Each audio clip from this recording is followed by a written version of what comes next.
څومره چې موږ سره نږدې ضلعې دي یا نورو ضلعو والا خلک دي هغو ته موږ ریکویسټ کوو هغو ته دعوت ورکوو چې بھئی تاسو راشو په دې سپرلي میلې کې موږ سره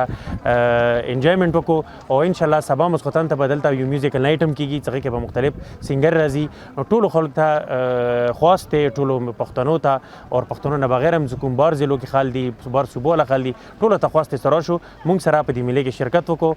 دې سپرلي میلې کې مختلف گیمز نن وشولو چې کې کبډي وورکې موټرسایکل ریس وورکې او د ملت کومه 3 ورځې جاری وي شپې ته به نایټ پروګرام وي نه زه د اورکزو خلکو یا هنګو کې وي پېښور کې وي زه د ټولو خلکو ته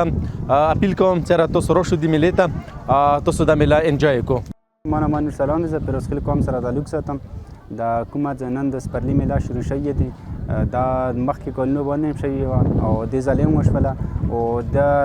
دې په علاقې کې د سپرلي میله ځکه کېږي چې دې علاقې ته سیاسي سیاحي مقام دی هغه ورکړی شوی دی نو زما څومره هم